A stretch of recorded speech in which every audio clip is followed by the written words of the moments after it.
Greetings, everyone, and welcome to another edition of the Red Pill Diaries. I'm your host, Rashid, and I'm so happy, so blessed, and so thankful to be alive and to be coming live to talk to you all today. We're going to get into a lot of issues and a lot of news, but I want to give a shout out to my guy, No Way Out, already in the chat. Salute, King. So listen, check this out. We look in the news, and I was just scanning the news. I had a lot to do. I have not even been to sleep in about 48 hours. No lie, seriously.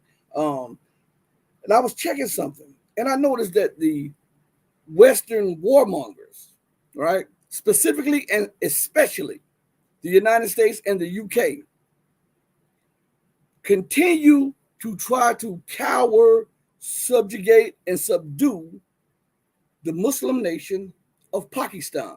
Now, we know that the overthrow of Imran Khan, the most popular political figure, not just president, but the most popular political figure in the history of that nation's politics, was deposed on the orders of a U.S. ambassador in Pakistan. We know that this has everything to, and it pertains everything to trying to surround and subdue China, Russia, Iran, and even though India is not particularly aware of this, but India also, what these nations need to realize is that America will use you and pat you on the back and give you all kind of compliments to use you as cannon fodder against the greater perceived threat at the moment. And once that greater perceived threat is used and you are beaten up badly or bruised or hurt, guess what happens? Then they take you out.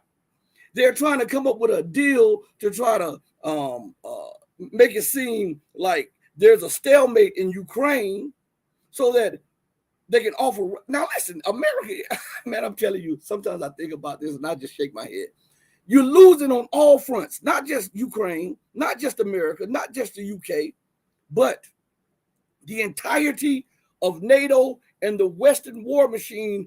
They're losing on all fronts, and yet they're trying to test the waters to see if they can somewhat freeze the conflict so that they can revisit the conflict 5 years or 6 years down the line when it's more convenient to them and when it's more advantageous to them, because they are seeing something that is more pressing, and that is the rise and ascension of China.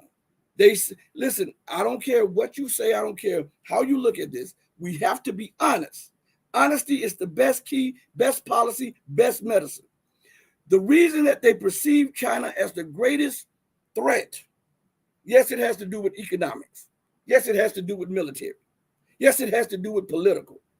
But one of the main reasons, and it has been overtly alluded to and covertly stated by politicians, is that China is a non-Western, non-white nation. It is not in the circle of friends that is dominated by the UK and the US. Now, again, they went and they deposed the sitting leader who garnered what I think they said if Imran Khan were to run for because they're supposed to have an election and the United States is mum on this, the UK is mum on this, all of the so-called freedom fighters for democracy around the world are mum on this, and the elections are postponed and they are in doubt because every poll that is done by a Western media outlet sees that Imran Khan and his party would receive between 70 and 80+% of the vote. They just deposed him because he wanted to have an independent policy outside of his former colonial master, Britain, and outside of the global hegemon, America. Do you see the warmonger? Again, the name of the show is Live America, a nation always at war. She's in everybody's business, regardless to whom or what. She's trying to dictate the terms to everybody. And I'm going to tell you why as we address this. You know, for those biblical people, you know, in your Bible, and I like to talk on this because a lot of this relates to Bible and Quranic scriptures. All right. But we're going to, for just a second, we're going to stay with the Bible. it talks about Satan and how Satan wanted to ascend to the clouds, to heaven, and he wanted to be like the Most High, right? He wanted to have his own kingdom. Well, the Most High demands strict obedience to his laws, his precepts, his judgments, his revelations, right? And his purpose and his aims. Is that not what America, the UK, and the Western world are trying to force feed the rest of the world? Our values, right? Democracy. But I thought you said that everybody should be able to exercise sovereignty. What if that sovereign nation says that, listen, we have tried democracy, and democracy doesn't work, not your form of democracy. We prefer a monarchy, or we prefer another form of government outside of democracy. Why should that enrage you? That's not your territory. Those are not your people. That's not your land. And it's thousands of miles away from your shores. So why should that bother you?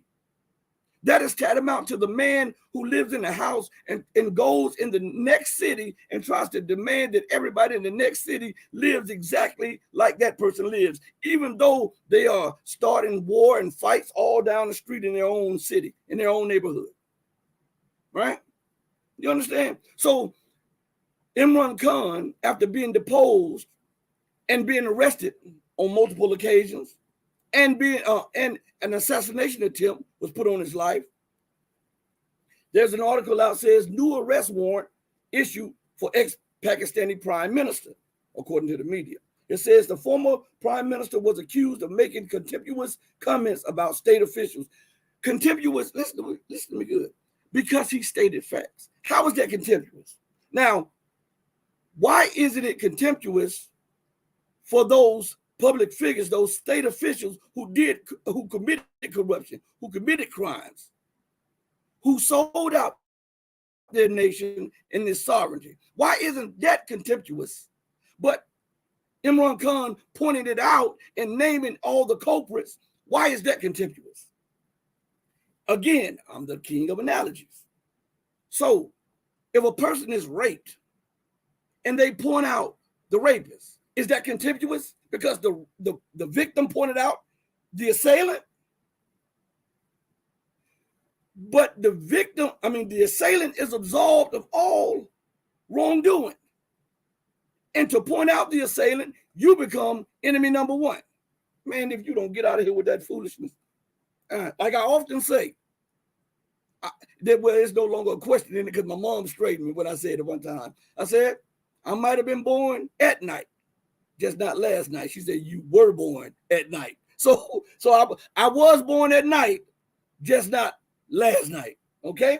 So it says Pakistan's election commission has issued an arrest warrant for former Prime Minister Imran Khan, who faces a contempt charge for allegedly using intemperate language against government officials, meaning that he spilled the beans on the corruption, the greed, and the acts of treason against the Pakistani state.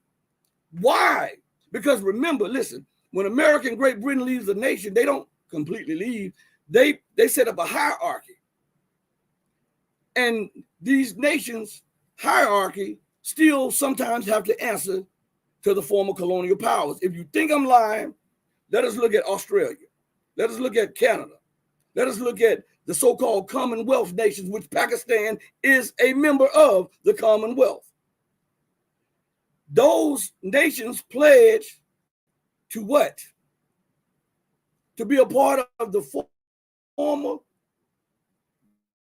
British Empire, by extension, right? By being a member of the Commonwealth. This Commonwealth is a union of common former colonialized nations that have been brought to a state of subjugation for the wealth of Britain, right? So we know that Britain still holds a lot of sway in India also, regardless of all of Modi's going back and forth. We still know this.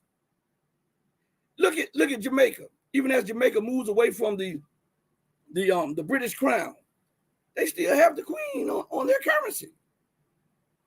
Elizabeth. the British Queen, who passed away.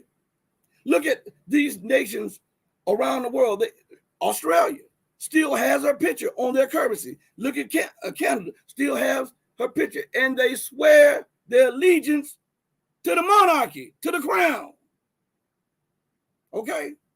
So even as it is presented as an independent nation, guess what happens? Look this up if you think I'm lying.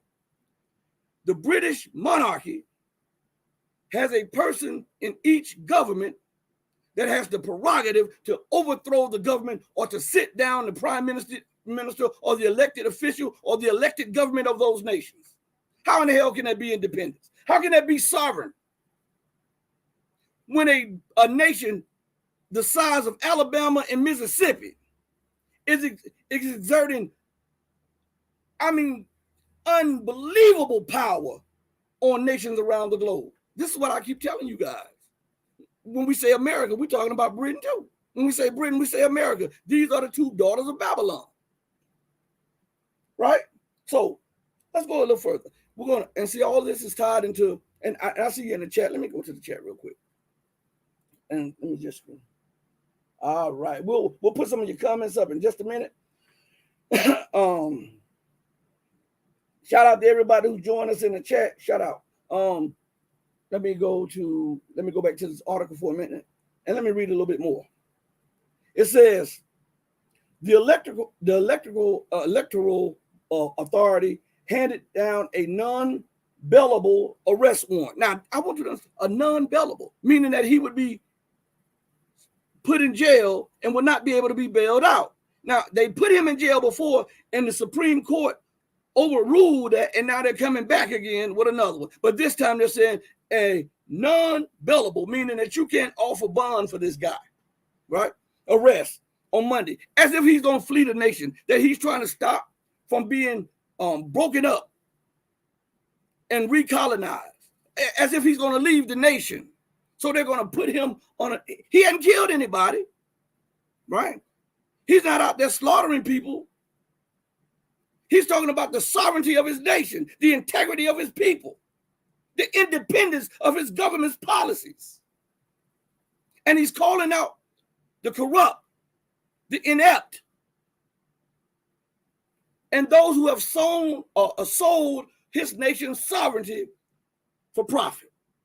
So it says, instructing the Islamabad Inspector General to bring Khan into custody over contemptuous remarks he is accused of making about the commission, multiple local media outlets reported.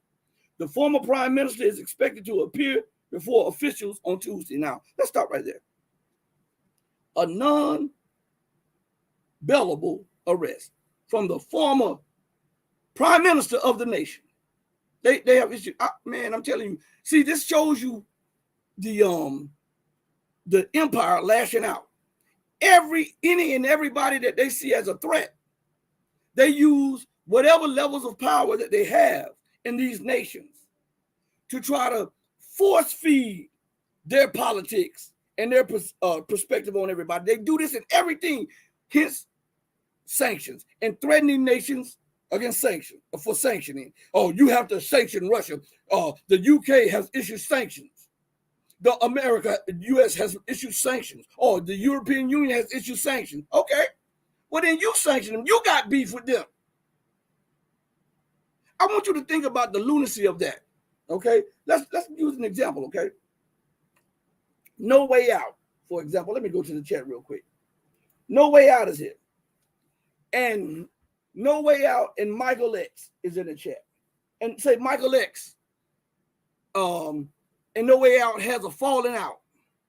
And No Way Out says, hey, and now listen, the fallout was a legitimate falling out now. So it's their business. It's not my business. Okay? Now, and then No Way Out comes and tells everybody in the chat, and I'm just using this as an example. Don't think hard of me, okay? But he comes and says, hey, everybody must join on me, and we must slander Michael X. We must do this to Michael X. We must prevent him from being on the social platforms. We must prevent him from doing this, and this. And you say, well, hold on. I have a contract with Michael X. I mean, he supports my independent business, which helps my livelihood and helps secure my family. We can pay our bills. We can do it. Oh, that doesn't matter. I said I have a falling out with him. And listen, either you are with me 100% on this, and you say, well, hold on, let me get some clarity to why you fell out with him in the sanctions. But you give me no clarity. All you give me is threats, demands, and ultimatums. Think about this. Most people don't analyze this stuff in such a way. You're going to give me demands, threats, and ultimatums over an issue that you have with Michael X. You won't explain to me how this is a threat to me and how that if I get on board with what you're saying, I'm going to still be able to provide for my family and the security of my family and the livelihood of my family. You say, the hell with the livelihood of your family. All that matters is he made me mad. And he didn't do what I said do, when I said do it, and how I said do it. That's America. That's Great Britain. That's the EU. If you guys hear the chickens, the chickens are running free. I got the window open right there. They're doing their thing right now. Okay, listen. Anyway, so let's see. Let me go down. I'm gonna try to. I see somebody said something about Pakistan. No Way Out says. Let me scroll up right here. I'm trying to find you real quick. I want to put a few things. It says the investigative journalist Jean-Paul Duron, former journalist for Le Monde, found out that the U.S. spent $1.2 billion for regime change in Pakistan in the last 3 years. Let me highlight that. Let me see. You guys give me a second to put this on the screen. Please don't end my program. Hold on one second. They're trying to end the program. Hold on. Whoa. I hadn't been on it. They're trying to end my program. Stop. So let me, man, I tell you, these people are off the chain. Anyway, here we are. It should be highlighted right now. Put it up there on the screen. And I'm going to scroll down and get some comments in just a second. But think about that. I want you to think about that. $5 billion for Ukraine. They're over in Africa right now causing hell, chaos, and havoc everywhere. The UK, Canada, Australia, Germany, Italy, France, the United States. They're over there, Spain, Belgium. All of them, while they're touting their democracy, right? They're over there stoking tensions and war and divisions so that they can extract the mineral resources and keep everybody focused on minute disagreements while they are extracting billions and hundreds of billions of dollars of resources for less than pennies on the dollar. This is what they do. Let's see. Let's go a little further. Okay, No Way Out put this out. I'm gonna highlight this too. Give me this, because we got to talk about this stuff. All right. Michael X says, I got to highlight this right here. Michael X says, America got 800 bases around the world. You know what? I'm going to highlight something that No Way Out says right after this about the bases, and then I'm going to correct both of you guys on this because you're headed in the right direction. And I'm going to tell you where I got my sources from, okay? I know people say between 800 and 1,000 bases. I know they say that because that is the norm. At first, they used to say over 1,000. Remember, if you go back and do your research, about 4 or 5 years ago, they were saying 1,000. And then only recently, in the last 3 or 4 years, they started saying 700 to 800 bases. This is to try to minimize the footprint that the United States empire has around the globe. So Michael says America has 800 bases around the world. And No Way Out says the U.S. has 1,381 bases and camps worldwide. Now check this out. I have this on one of my hard drives somewhere, but I cannot find it because I don't know which computer it's on. But they scrubbed the MS whatever the you know what I'm talking about. They scrubbed Google clean of this. But I was watching a congressional hearing one day, and they were talking about the U.S. bases. This is the truth. I mean, and I'm not embellishing this. I'm not making this up. They were talking about all of the the training facilities, the bases, what they call temporary ports and temporary this and temporary that.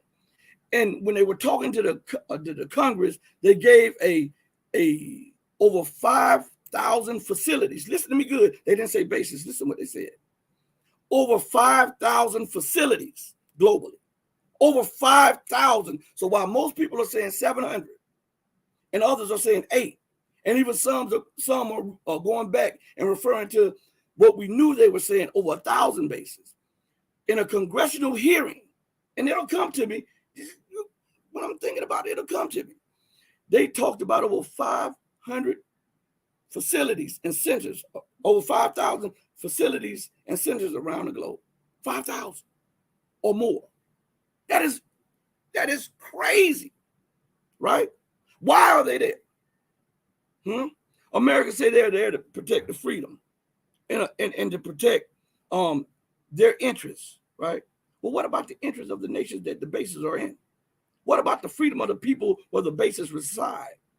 What about the national security of those nations which you strong-armed or bribed corrupt leaders or overthrew governments and put in leaders that would allow you basing rights there? What about those nations? What about those people in those nations? What about their culture? What about what they want? What about their sovereignty and their territorial integrity and their national interests? What about that? So yours reigns so much above everybody else that you get to ignore everybody else's sovereignty, territorial integrity, national interest, culture, belief, and political system. Man, come on, stop this. Stop this. It's absolutely insane. Let me scroll down a little bit more. It says, let me go down a little bit. It says Russia has 3 bases. Yeah, America is Michael, I agree with you 100%. America is the biggest threat. So let me put this up on the screen real quick. No Way Out says Russia has all 3 bases have been built with invitation by the countries. Actually, Russia says they have about 3, but Russia has a few more than that. Because just in Syria alone, they used to have 2, right? And when America invaded Syria, if you go, they have bases all across Syria now that are opposite U.S. Bases in Syria. So they have multiple bases just in Syria alone. Okay, so that's a mistake that most people make. They have more than 3 bases. They have facilities just in Kazakhstan. They do most of their space launches from Kazakhstan. They have a base in Armenia, 2. I think 2. They have at least 1 or 2 in Kyrgyzstan. Just look at those few alone. All right. And what started the uproar in Sudan? Sudan invited the Russians to open up a port facility in Sudan. And man, let me see if I can pull something up for you all. Okay. Because I like to do this thing on the spot. There we go. All right. We go here. Give me a second, everybody.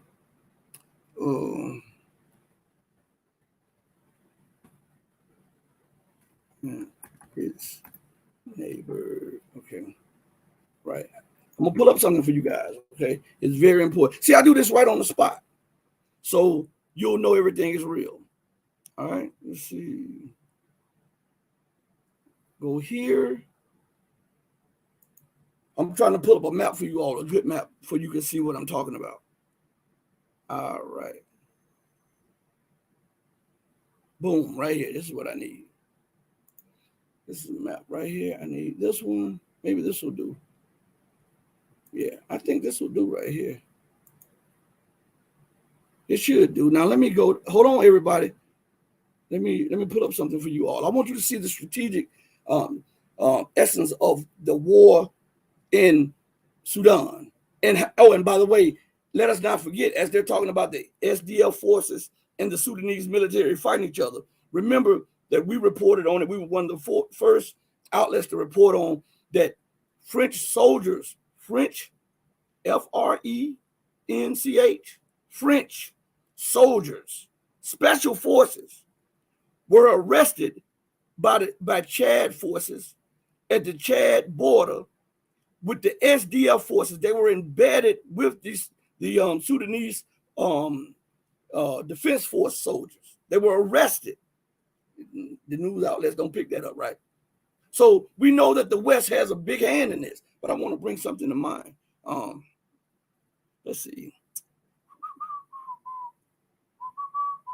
Give me 1 second. See if I can pull this up for you all. Share screen.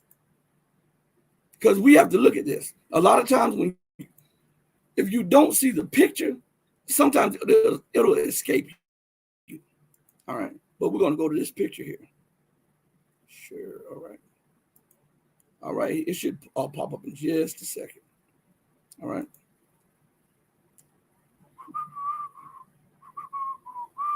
Let me see. I'm trying to pull something up for you guys. Give me a second.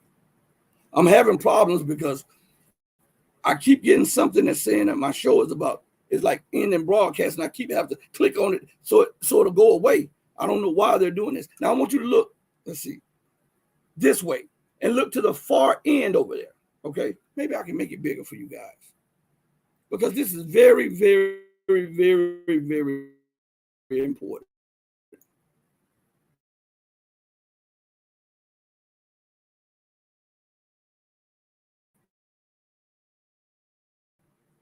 Let's see if we can pull this up for you out.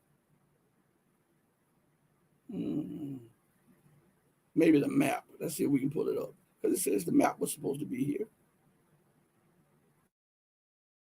Whoa, hold on 1 second. Will it allow me to pull the map up? I don't want the little small map. I'm trying to pull up 1 second. I'm having a problem with this. This is trivia. Okay, look at what's in I would say peach or on the map. And it says Sudan. All right. Now I want you to look closely at this area. Matter of fact, I should put this one up. This might be a little bit better.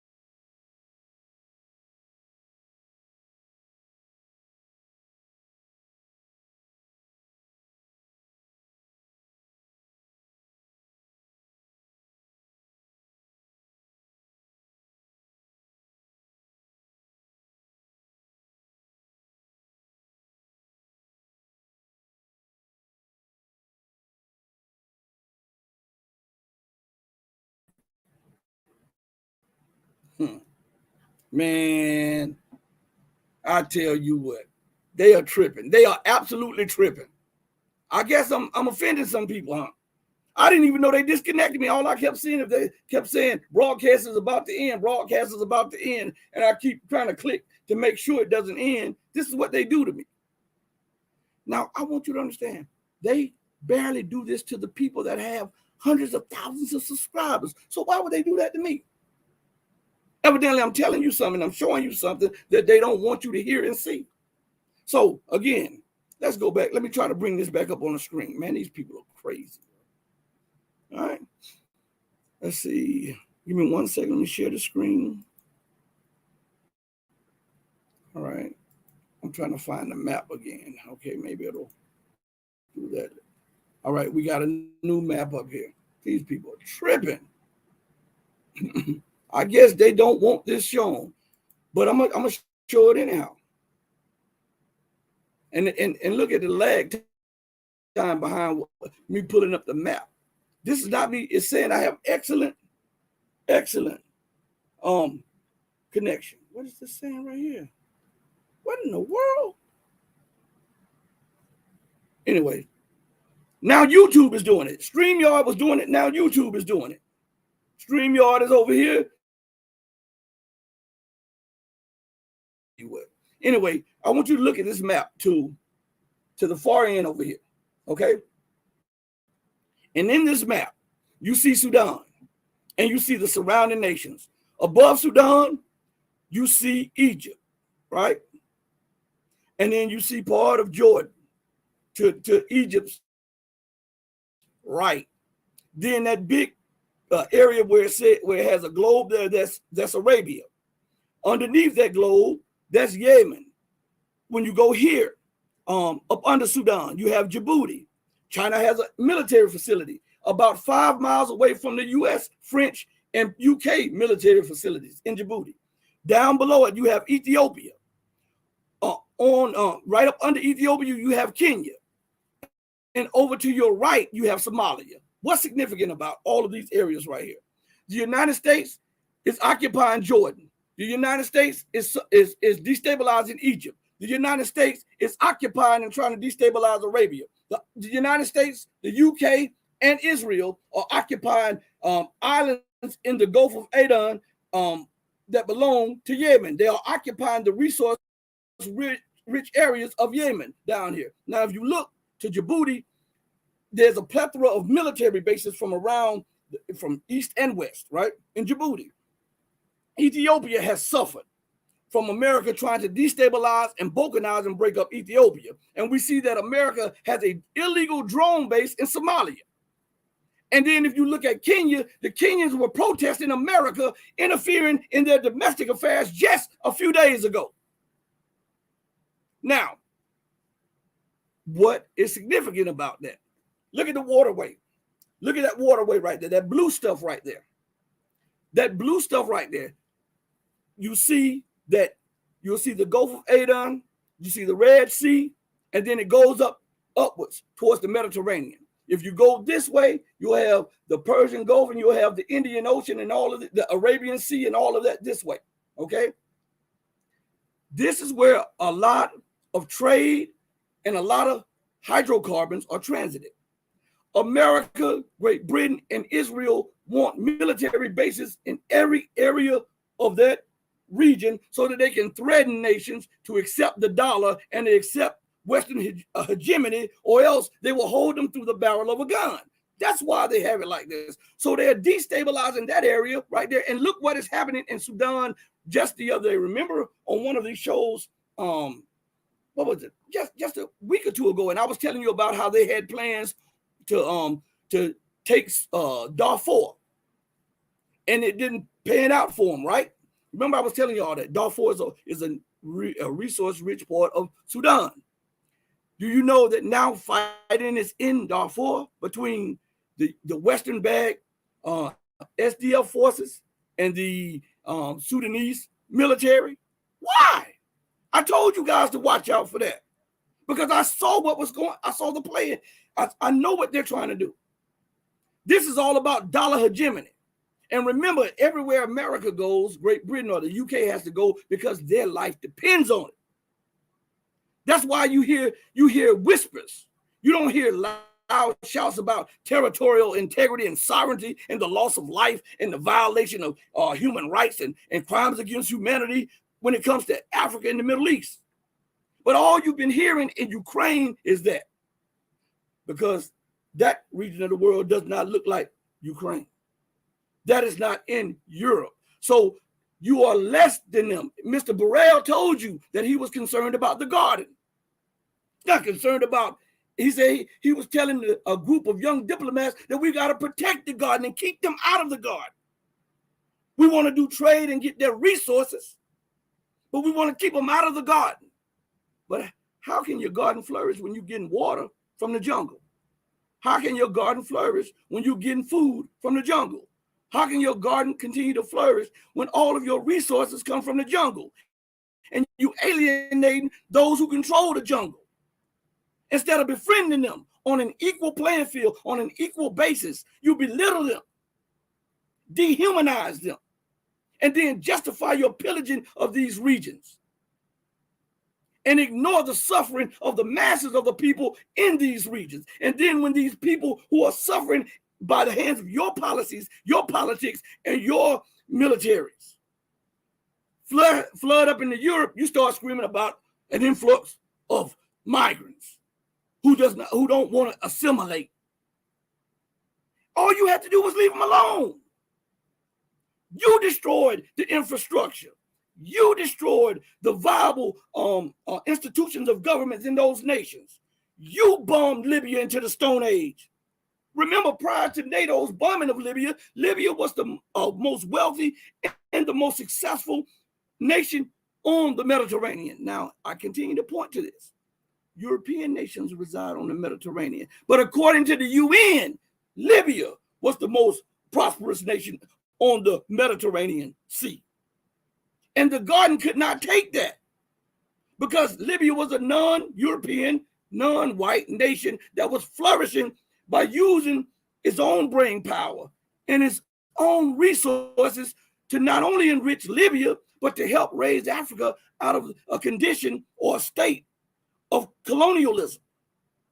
So if we're going to talk about the influx of migrants, why do they flee there? Huh? We cannot dance over these issues for so long. I hear a lot of these political analysts. I hear a lot of these other analysts talk about migrants. Oh, they want to assimilate. They do this. That's true. You just destroyed their institutions and their nations. You overthrew their stable governments. You instituted corrupt leadership there. And you want them to come and assimilate with you? Come on now. That's not how things work. Let's put it in a term that you'll understand. And by the way, let me say this before we go further. I talked to Gregory Mannarino this morning. He'll be on the platform soon. He's trying to work it out with his schedule. I talked to last night to Larry Johnson. We're trying to work out a time on Thursday for him to come on the show also. So for those of you who are listening, Larry Johnson, the former CIA agent, analyst, he should be on the show. I'm thinking Thursday. We're trying to work out schedules. And then Greg is trying to work out his schedule when he'll be free for us to do the show about this. With Greg, it'll be a lot of economics with the geopolitics, okay?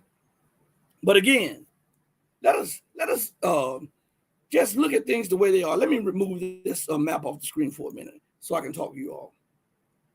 All right, here we are. Now, if I go into your house, now listen, I live in Northwest Florida, okay? Northwest Florida, all right?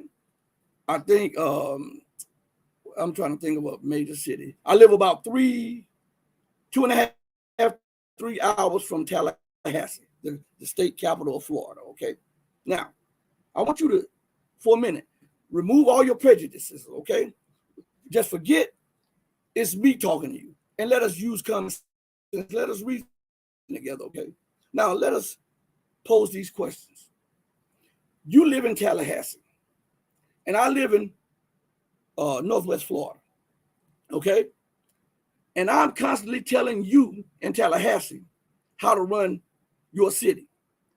I'm insensitive to your culture. I'm insensitive to your politics. I don't even care anything about your sovereignty or the livelihood of your people there, right? But I'm trying to force you to live the way I want you to live. That mimics me, right? Now, check this out.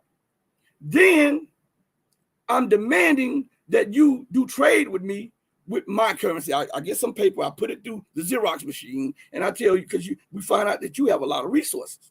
So now I tell you that this paper now, with my face on it, is worth X amount. And I'll give you X amount of these papers for your resources. Now, and the deal worked for a while, and then you get smart to the game. Then I move in, I say, you know what? They're threatening my livelihood. Now, I'm not thinking about how I'm threatening your livelihood. I'm just thinking about how you're threatening my livelihood and my lifestyle, because you no longer want to accept paper. I mean, worthless paper for tangible goods. So now I get a group of guys, and we mount up some trucks and some airplanes, and we go into Tallahassee, and we bomb Tallahassee indiscriminately, right? And these are hypotheticals now. Then we go in there and we go into your house, and we tell you that you, your wife, your oldest son, and your youngest son are confined to not the master bedroom, but to your youngest son's bedroom. Now you have a beautiful daughter, so we allow her to, to intermingle with us. We're being flirtatious with her, right? Then when you don't like that, you come at us and we beat you up. Who's the aggressor and who's the victim? Now look, your daughter sees the door open and she shoots for the door, right? And she comes to Northwest Florida. Now, it was people from the majority of Northwest Florida is occupying her house in her city or her quote unquote nation of Tallahassee. How do I have a right to complain that she's in there and she won't assimilate with Northwest Florida when I'm up dictating to her family and her kin and her people of Tallahassee how to live and how to do this, and I'm killing and bombing them, and I'm telling when they fight back, I'm calling them insurgents and terrorists. And I've destroyed all institutions of government and then put in corrupt people to just feed me your resources and your women as I feel. That's what American empire is doing. That's what the EU is doing. That's what the UK is doing. See, we have to break these things down so that people can see them in their own lives. Because sometimes when they seem so far away, they become detached from your focus. You won't focus on it right. But if you break them down in a way that applies to you, then you can see the pain and you can see what those people are going through. What is so vital about America having a base? What is so vital about America having a base in Somalia to fight terrorists? Okay, I thought you said that was what you were over in Iraq for. Oh, we are. I thought you said that's what you were illegally in Syria for. Okay, we are. I thought you said that's what you are in Jordan for. That's what you are in Afghanistan for. That's what you're in Japan for. That's what you're in South Korea for. What the? Come on, stop it. Stop it. Everybody is a terrorist but you, and you are everywhere in the world. Stop this madness. You're not going to put that on me. But I'm not going to let you put that jacket on me. Well, I'm not going to be able to question your lunacy, especially when it directly affects my livelihood and people around me. All right? No, that ain't the way it goes. And think about this. Everybody is aggressive. America goes and flies her airplanes close to Chinese borders. Oh, it was in international space. 12 miles now. Doing intelligence gathering. No Chinese intelligence gathering plane is flying off the coast of Alaska, coast of California, coast of Hawaii, or the east coast of America. Right? Out of a certain respect, a diplomatic respect.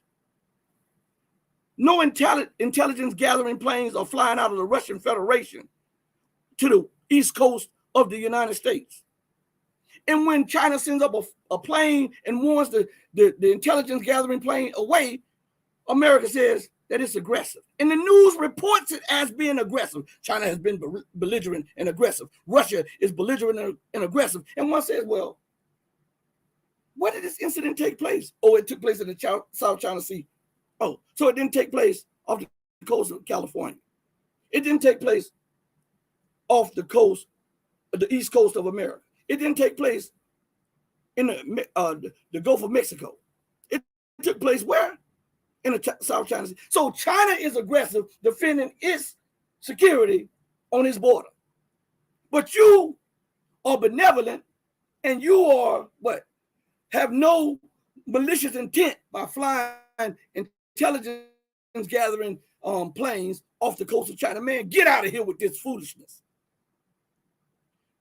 So you fly your drones over the Black Sea, 8,000 miles away from the United States shores. We should be able to fly anywhere international law says. Okay? Then you fly your F-22s and your F-35s and your F-15s and your F-16s and your F-18s close to Russian territory. And Russia reacts by sending Su-34s, Su-35s. It's PACFA, fifth generation warplane up, and warns you away aggressively because you're simulating nuclear strikes on Kaliningrad. And the news frames it as Russia being aggressive with aggressive maneuvers. Russia dumped gasoline on our drone. Where the hell was your drone? Did they do it over American airspace? No. Where was the drone? Over the Black Sea, near Crimea, near the Sea of Azov. So Russia is aggressive. They didn't leave 5,000 miles or 8,000 miles or 10,000 miles to shadow your drones and your warplanes off your coast. They flew up 8-9 miles in their airspace to protect the entire Federation, the Russian Federation. And they're the aggressive, man, stop this. Stop this. And more people need to call this crap out. You can put sprinkles, you can put cherries, you can put caramel all on body excrement and put it on a cone. If you're foolish enough to lick it, it's your poop, right? You can look at the poop on the ground and you can lick that on the cone. Poop is poop, right? And that's what they're feeding you all, poop. And you've got to start using this gray matter up here to discern what's right and what's wrong. Man, I tell you what. Let's go into the chat real quick. Let me see something. I know I missed a lot of comments. Just let me go in the chat real quick.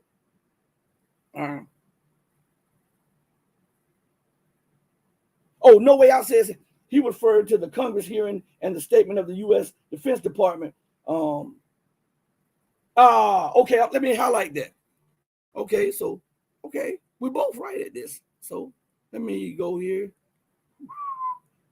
Let me see if I can go back up in the chat on this one. All right, here we go. All right, okay. This is what he said. He made it more understandable. It'll highlight. No Way Out says, it's highlighted over here, but it's not. Okay, there we go. It says, I referred to the Congress hearing and statement, of the U.S. Defense Department's 5,238 facilities. I'm telling you this. I didn't make this up. Who are incorporated into 1,381 central bases. See? I told you. No Way Out didn't make it up. I didn't make this up. This was a congressional hearing. But nobody talks about that. And it says, let me go down. I'm trying to see if I missed Michael. I know Michael said something. Let's see. Yeah, that is a good quote. Let me put that up there. That is a good quote. Michael, I'm going to put this up here for you. Let's see. Yeah.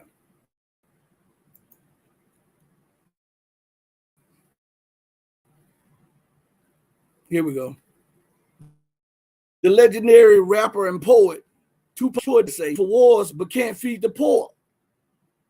Again, remember what I told you, and I showed you on what was, I believe it was the last show or the show before last, about they said it would take, according to the government's own statistics and records, that it would take $20 billion to alleviate all homelessness in America. Now reports are coming out that saying the West gave over between 170 to $200 billion to Ukraine and are trying to give more. That is 10 times the amount that's needed to alleviate poverty in the United States. 10 times. So America's national core security interests lie 9,000 miles away in a proxy war with Russia. While at home, homelessness and hunger, unemployment, and disillusionment festers. And you don't see the need to provide or appropriate emergency bill, just like you go in there at nighttime and you do these emergency military appropriation bills. How about you go in there at night and do an emergency appropriation national security bill where you allocate, you find this money somewhere, and you give $20 billion to eradicate poverty, eradicate homelessness, and then give another $20 billion to eradicate poverty. How about that? Sweep up around your own floor before you come and try to sweep around mine. So you want to keep my house clean while yours is in disrepair and disarray. You see a need to constantly pump tens of billions of dollars into a war that you are losing from the top to the bottom and in and out. And at home, there's a bubbling of war, insurrection, and revolution. The people are now outraged because they're losing what they call freedoms that they used to have and the things that they used to be able to do. This is going to cause war at home.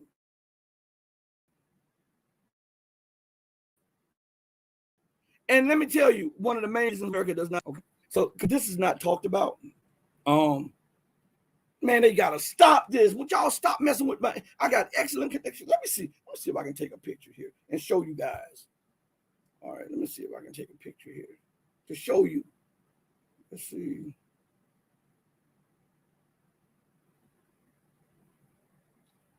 All right, let's see if I can hone in on this because I want to show you guys.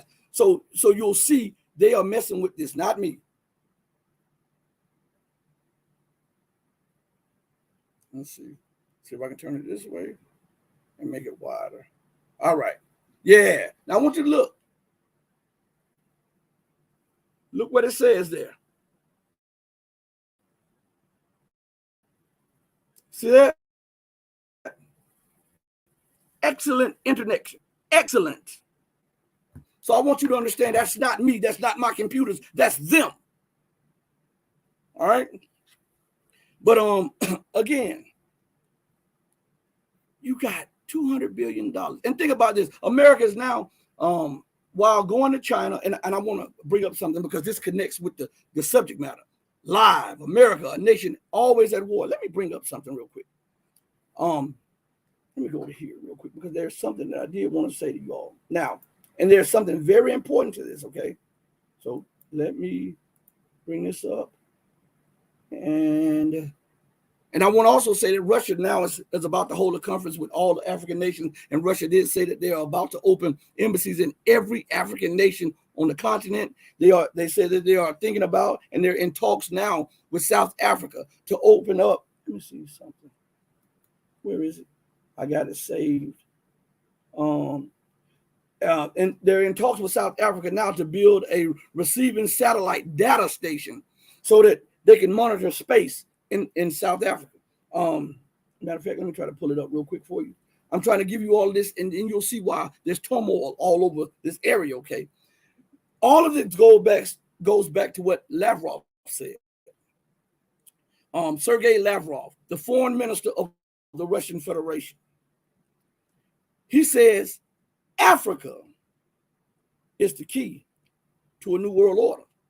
And he said that, and I'm paraphrasing, he said Africa will be the center of change for a new way of thinking, global governance. That's why Russia is now going full speed, trying to set up relations that they should have set up decades ago across the continent of Africa.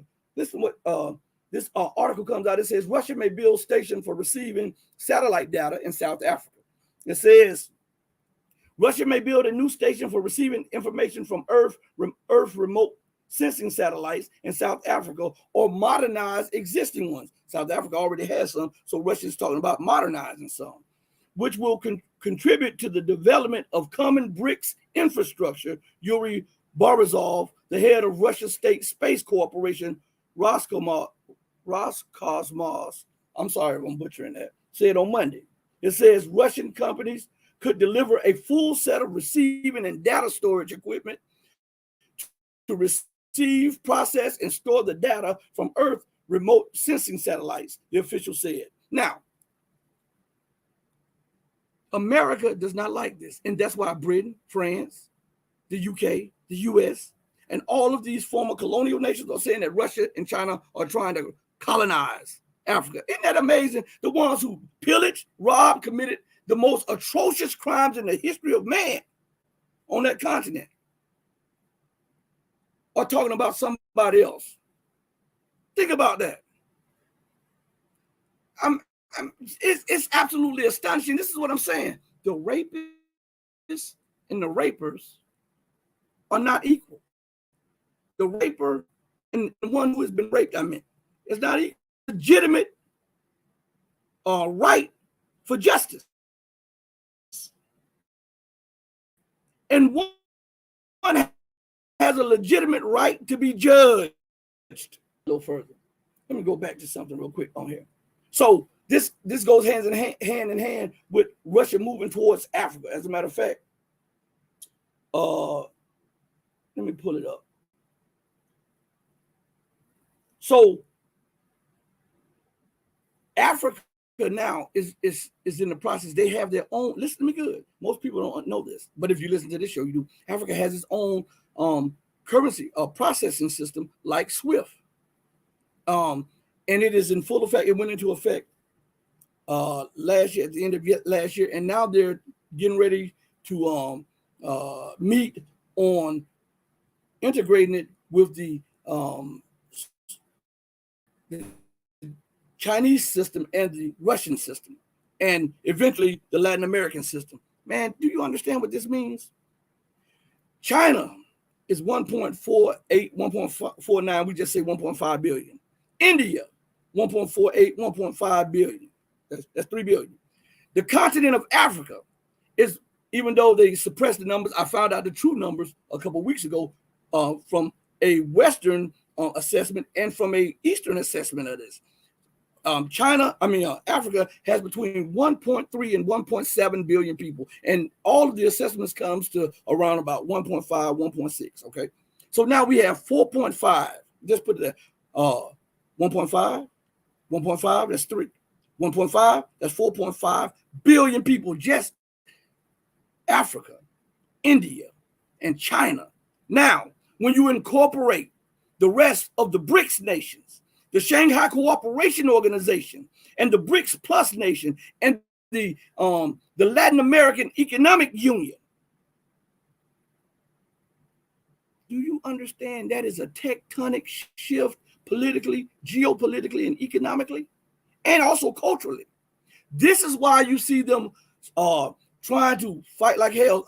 Again, let's go back to something. When you have been the ruler and you've been able to dictate, demand, destroy, occupy, and do whatever that you wanted, and disguise it under human rights, and disguise it under the right to intervene, the response, the response to some right to respond or something like that. When you make up things as you go, because you are, like they say on the streets, you're the king.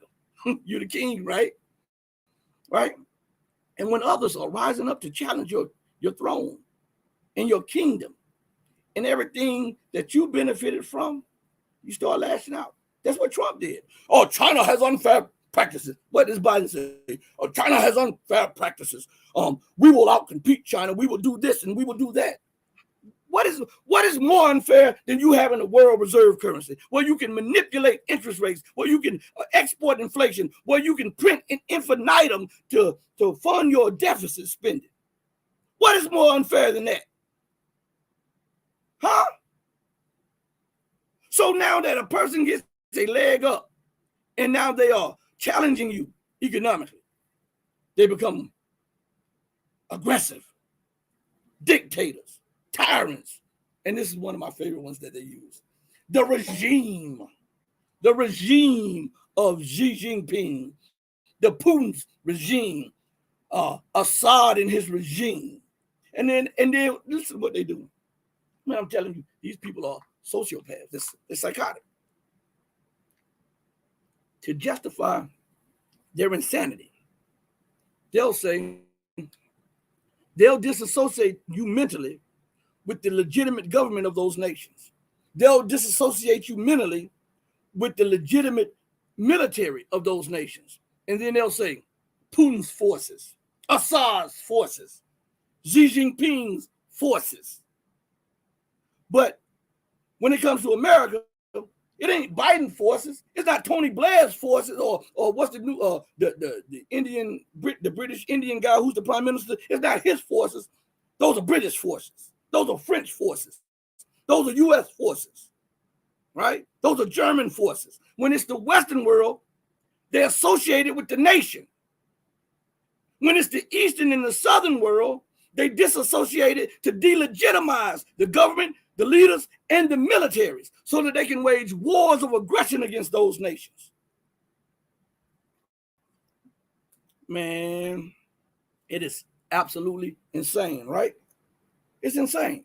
So we know. Oh, and we're going to try to do a live tomorrow too, okay? I got to find the time. It might be this time here, or it might be a little bit later in the day. I don't know yet. Working, I'm doing a whole bunch of things in the back. So you got to excuse me. And I'm renovating a property. So you just have to excuse me. Now, let's go to something. Major news that came out that China announces new foreign minister, which was the old foreign minister. Why is that? And what is the significance of Wang Yi becoming the Chinese foreign minister again? Okay? Now let's read the article real quick, okay? Because there's something significant to this. And as I was taking my daughter to work earlier this morning, you know, when you have those 16, 17-year-old, you know, sometimes you have to take them to work. So I'm taking my daughter to work, and I'm sitting out in her job's parking lot, and I'm Googling and checking out something about Wang Yi. And so I did that for a specific reason, because I wanted to be able, when I talk to you all, I like to talk to you all with facts. I don't like to just give you my opinion without anything to back it up, okay? So we're going to read this article. This will be the first time I read this article with you because it just popped up. It says it was published 1,535 hours ago, 1,500 hours ago. And it was published on July 25th, 2023. That's today, right? Okay, now let's look at it.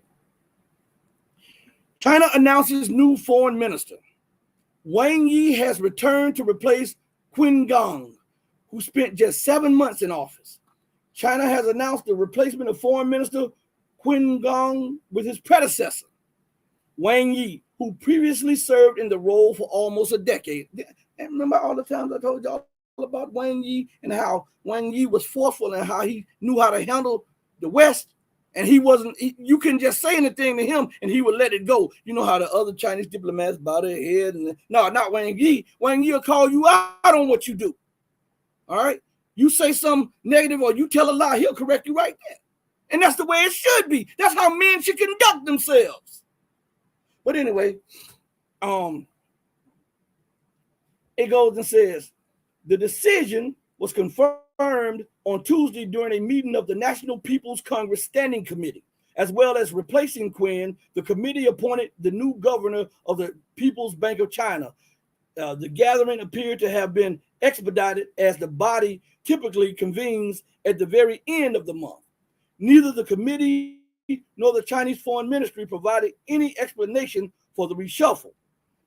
The move means Qin has become China's shortest serving foreign minister, with his tenure lasting less than 7 months. He had already been absent from public view for around a month and skipped a meeting of leading diplomats from the Association of South Asian Nations, ASEAN, earlier in July for what were described as health reasons. Arguably, the most notable event of Qin's short-lived tenure were the talks in June with U.S. Secretary of State Anthony Blinken, who became the most senior American official to visit Beijing since President Joe Biden took office in 2021. However, the two sides did not report any major breakthroughs as a result of the discussions. Now, it says, Blinken's visit was soon undermined by comments from Biden, who branded Chinese President Xi Jinping a dictator just days after the U.S. diplomat had returned from the trip. China expressed strong dissatisfaction and opposition over Biden's remark, describing them as a blatant political provocation. Qin was elevated to the role of foreign minister on December 30th,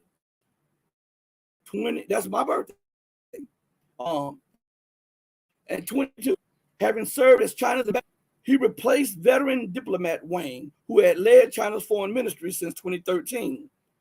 At the time, Wang assumed another senior diplomatic role as director of the Communist Party's Central Committee Foreign Affairs Commission office.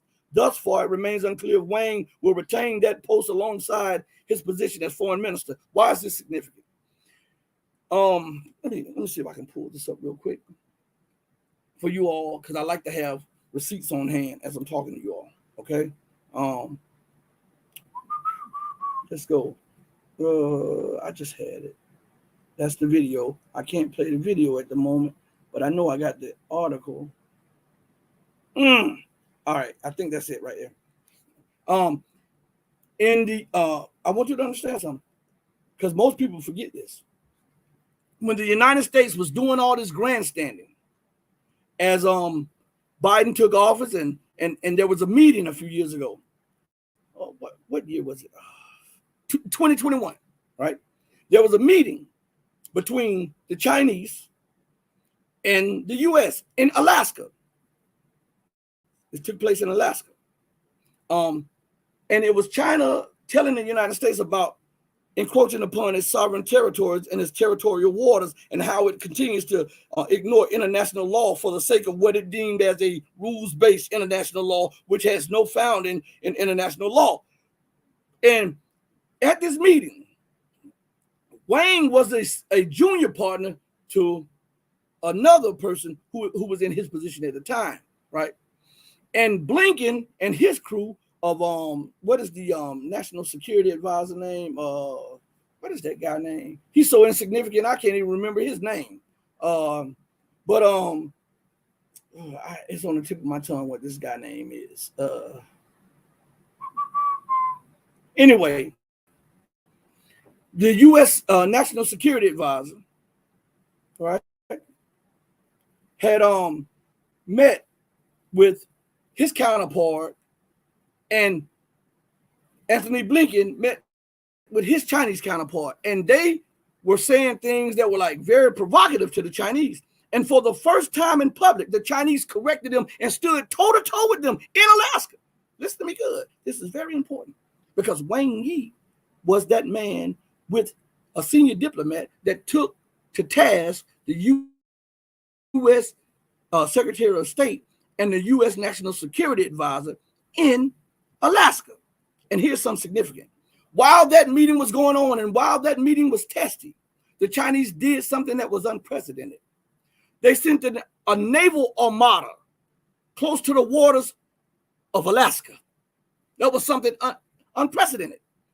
Maybe you can find this if you do some research and diligently research it, because you know how they screw up this stuff. But there's something of this, and Al Jazeera even wrote on it. They put an article out saying that grandstanding, that was the name of the article, grandstanding, U.S.-China trade rebukes and testy talks. See, the U.S. was used to talking down to China because it was in an absolute position of strength. It was the number one military. It had the number one army, Air Force, Marines, Navy. It was the largest economy. It was the largest trade partner to the world.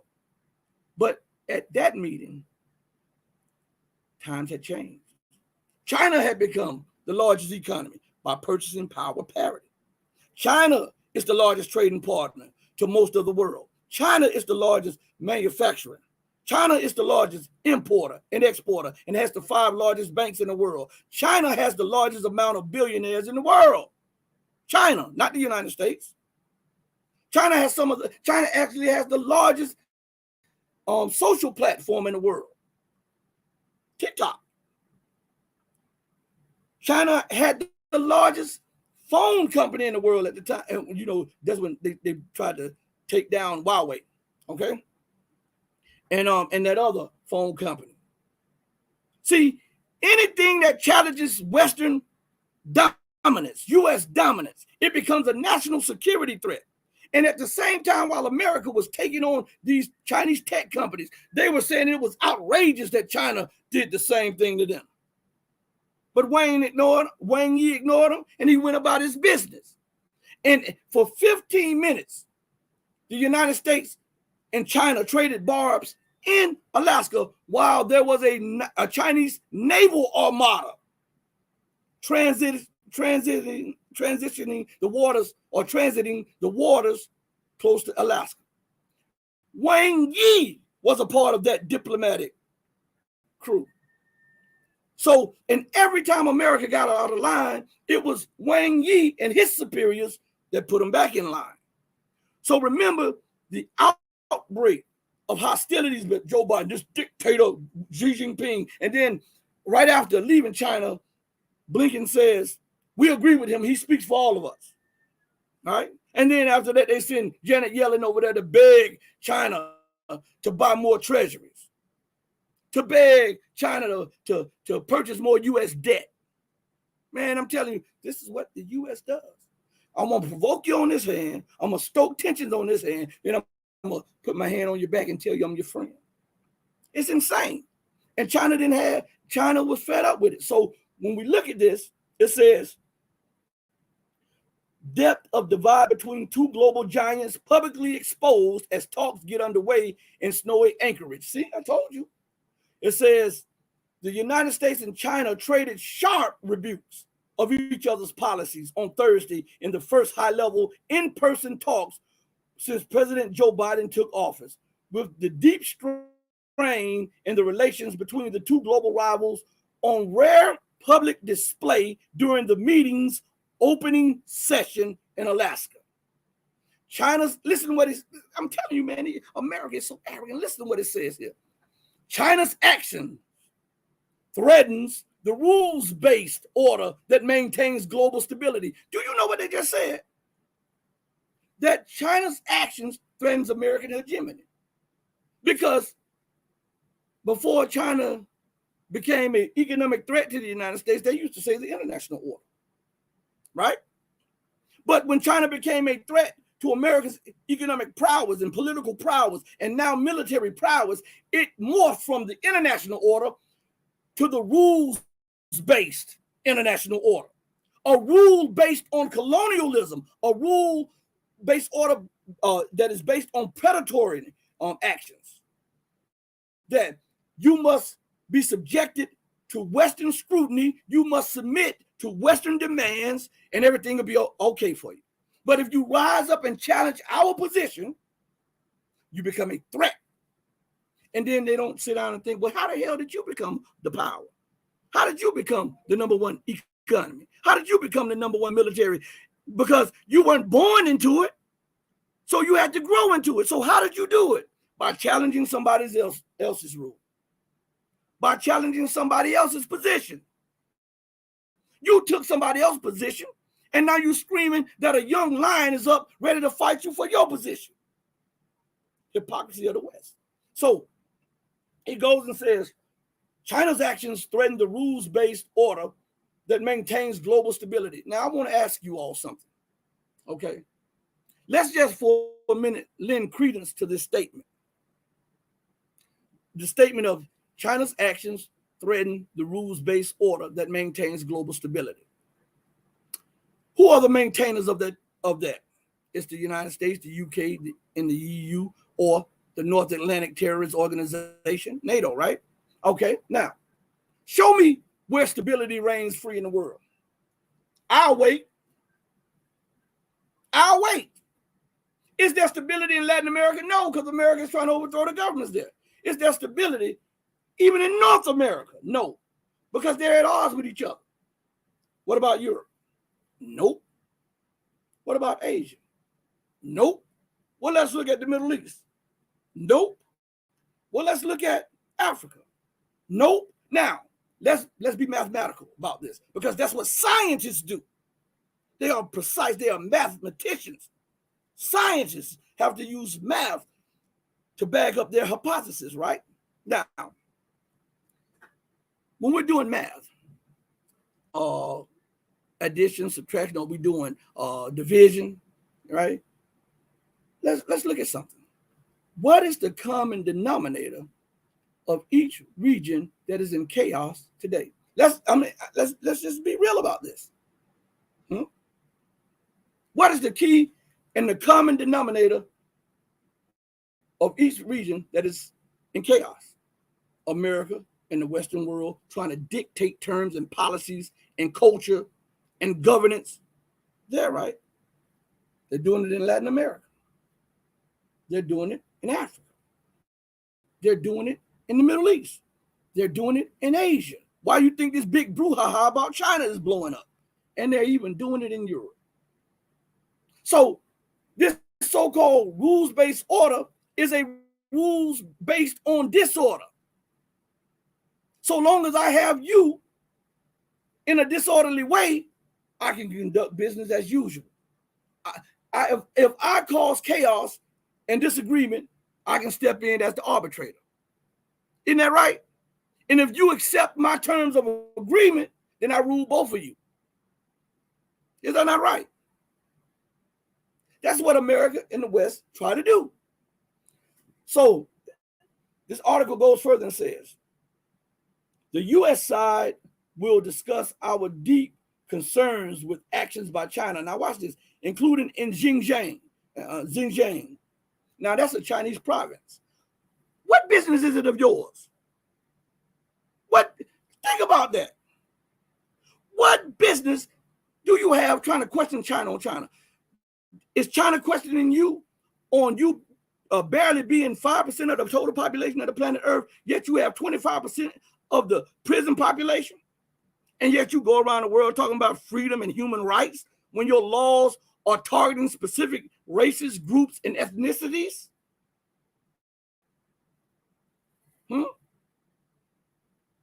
I'm asking you this. This is something that we have to deal with. Y'all don't like dealing with this stuff because it gets right in your craw, but I don't care. I'm going to tell it like it is, right? So it goes further and says, the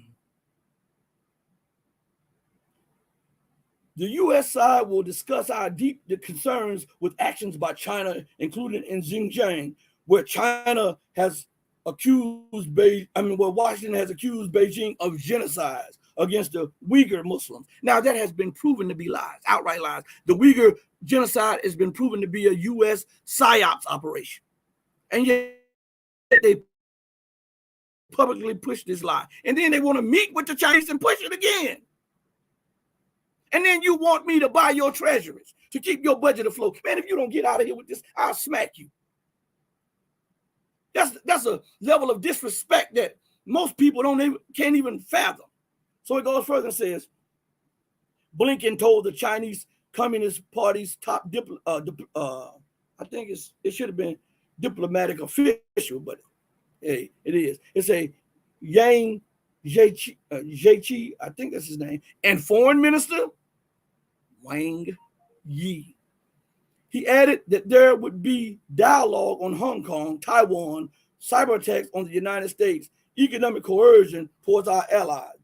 Man, the United States is full of it. And everything that they're saying, they did. If you look at the Hong Kong protests, the people that were protesting, they had British and U.S. flags. But you say you Hong Kong, that's Chinese territory. That was taken under colonial rule at the barrel of the gun by the British. And the British had to give it back to the Chinese because the Chinese were going to take it. And then the people, those sleeper cells protesting, had British flags. They didn't even have the city-state flag of Hong Kong. They had the British and the U.S. flag. And talking about Taiwan. Talking about Hong Kong. Make that make sense. And have you ever noticed in all of these protests in Africa, Asia, Central Asia, Ukraine, Latin America, the people in these areas speak little to no English, right? Right? And yet all of the signs are in English. The protest signs. We need NATO, free us, stop the bombing, blah, blah, blah, UN intervention. All of that is in English. Why? Because they're playing to a party. These are plants, and they're playing to a Western audience to try to drum up support for Western intervention, Western sanctions, and Western wars of aggression. Because if the people were truly outraged and they spoke Ukrainian, guess what? They would have Ukrainian writing on their signs because they would know little to no English. If they were Chinese, they would write in Mandarin and not in English. If they were Peruvian or Bolivian, they would write in Spanish and not in English. Right? Man, I tell you what. So, again, remember, we're gonna try to have CIA analyst, former CIA analyst, Larry Johnson on the show Thursday. We're trying to figure out a time. And as soon as Gregory Manarino hits me back up, where his schedule is free, we're going to have the economic guru of YouTube back on this platform. All right. And it'll be coming soon. I told you guys, got a lot of good things in store for you all. Smash the like button. When the show is over, share the video and the content. And if you have not subscribed, please subscribe. It don't cost you anything. You can become a channel member. I'm going to have some exclusive content coming out again real soon. You can go to Patreon. All of this stuff my son put up. Wait, this way. Facebook. They call it X now. Twitter. You got. We just joined Spotify. My son did that last night. We're on Odyssey, Locals, and it's free. Go on Locals. Join the Red Pill movement and go to the empowerment of truth.locals.com, and we're on Patreon, patreon.com/the Red Pill Diaries. Now let's go back into this. Now it says in Taiwan, now Taiwan, according to U.S. law, is Chinese territory. So why would the United States be concerned about Chinese territory with Chinese? Huh? And it goes and says cyber attacks, which the United States has been found out to be the largest cyber attacker on the planet, right? She spied on enemies and allies alike through cyber methods, right? So those are what? Cyber attacks. Okay? And it says economic coercion towards our allies. America said if Turkey, her ally, didn't return or give way the S-400, they would sanction them. They sanctioned them. They tried to break the Turkish lira to get Erdogan out of office. That's an ally. They're trying to sanction Orban of Hungary, an ally, a NATO ally, right? They're trying to sanction the Serbian government, a so-called European ally. And then with all of these other nations, they are sanctioning or they're manipulating the interest rates to try to continue to export inflation. If that is not economic coercion, you tell me what is. Huh? But America points the finger at China. And it says Beijing was equally sharp in its response. China is firmly opposed to U.S. interference in China's internal affairs. We have expressed our staunch opposition to such interference, and we will take firm actions in response. Yang warned. Now, and so in this trade of barbs, what was the common denominator? Wang Yi. And when the United States did this diplomatic turnaround after yelling over there, what did the Chinese do? They brought back who? Wang Yi. Wang Yi, one of the most experienced and I think one of the best top 3 diplomats on the planet. I think the 3 best foreign ministers is the South African foreign minister, the Russian Federation foreign minister, and the Chinese foreign minister. By far and above, these 3 are the best diplomats on the planet.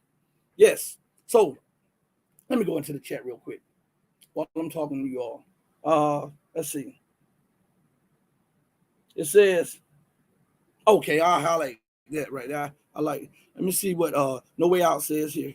Let me try to. Oh, hold on. Let me go back here. He says in Germany alone,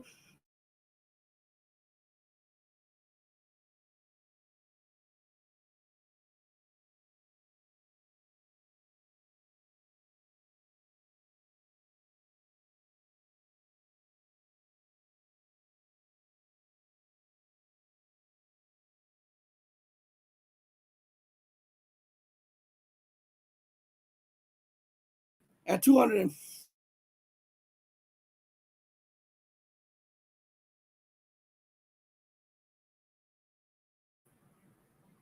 All right, I'm back up on the screen. Man, these people. Now listen, on this note here, I think this is StreamYard. I'm looking at the YouTube.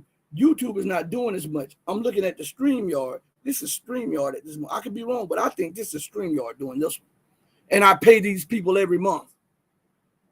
You know? But No Way Out says, in Germany alone, the U.S. has 40 bases and camps and 256 facilities. Now, to give you just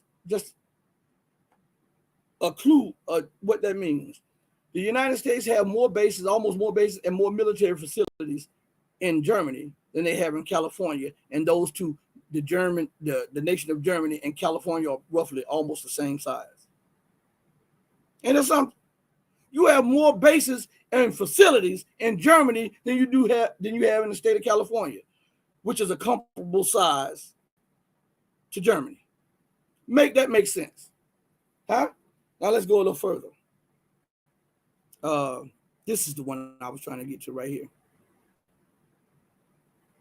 Oh yeah, Eritrea. Yeah, they're destabilizing Eritrea too. But let me try to get to something that you put up here. All right, here we go. There it is. So it said, No Way Out says Sudan is a strategic point for the U.S. and French to control. That's what I'm talking about. To control the transport route, oil transport route. But listen, not just the oil transport route. Gas is transported through those waterways too, and a lot of commodities. A lot of commodities. And a lot of nations are dependent on a large portion of their goods from coming through. They're being shipped through there. All right. So, yes, you're right. It says the conflict started as the government going in direction of Russia and China. And you are absolutely right. That's what I've been saying. So, America, you don't think America's the war nation. You don't think that she is constantly at war. Let me see if I can pull up something real quick while I'm talking to you all. I like to have receipts. So you won't say I stole anything. I like to have receipts. So look, let me pull this up here. I want you to pay attention to this. Now remember that this was done a few years ago. So we've got to add wars to that, okay? So I want you to pay close attention to this. The United States has always regarded itself as an exceptional nation and an example for others to follow. Yeah. Most Americans think of their country as a beacon of goodness, admired around the world. Former President Ronald Reagan once described the U.S. as a shining city on a hill. Teeming with people of all kinds, living in harmony and peace.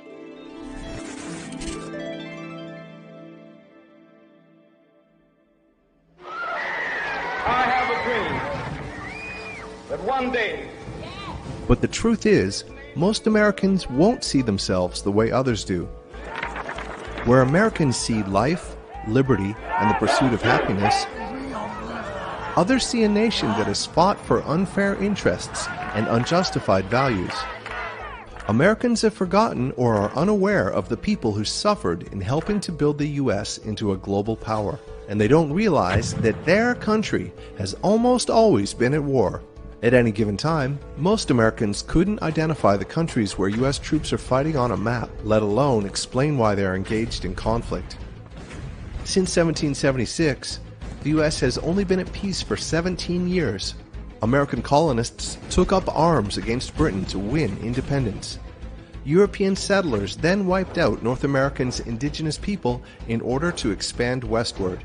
There were an estimated 10 million native people living on the continent when the settlers arrived. By 1900, the estimated indigenous population was less than 300,000.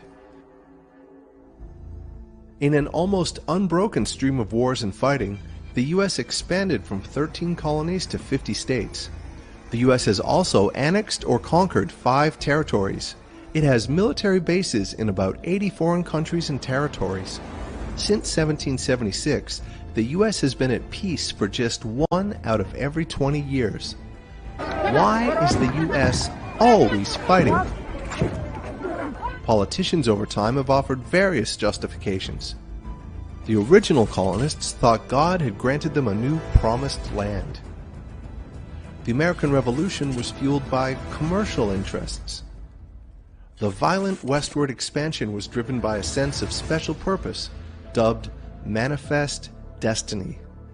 Many U.S. wars in the last century were justified as protecting democracy from fascism or communism.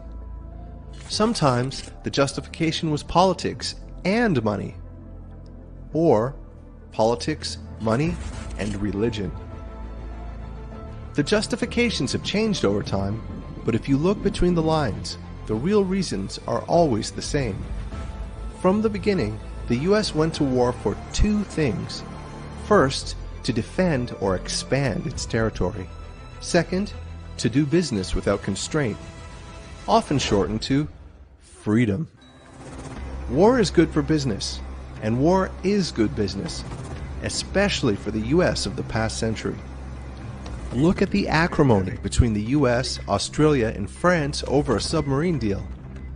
Some French analysts are saying NATO may never be the same, all because of a $60 billion submarine deal gone bad. Former President George W. Bush said the Iraq War was about weapons of mass destruction. This turned out to be a big lie. So why did the U.S. invade? Of course it's about oil. It's very much about oil, and we can't really deny that. It's no secret that war has always been about money and the power it represents. By the 1950s, the ties between industry and the military had become so strong that then President Eisenhower, a World War II hero, gave a warning to the public. He warned of an out-of-control war machine that always needs an enemy to stay profitable. We must guard against the acquisition of unwarranted influence, whether sought or unsought, by the military-industrial complex. The potential for the disastrous rise of misplaced power exists and will persist. Big three of the big invasion. The U.S. loves to talk peace, but all it knows is war. The Iraqi people must hear this loud and clear, that this country never has any intention to conquer anybody. Can the U.S. change its ways? History suggests not. But the allies of the United States, new and old, should hope against hope that Washington has learned something from its disasters in Afghanistan and Iraq and Syria and Vietnam, and will not drag the world into another costly, pointless, and unwinnable fight. The 78 million Americans born after 2001 have never lived in a United States that has been at peace. After fighting for 228 of the last 245 years, maybe it's time for U.S. soldiers to put down their guns for at least a few years.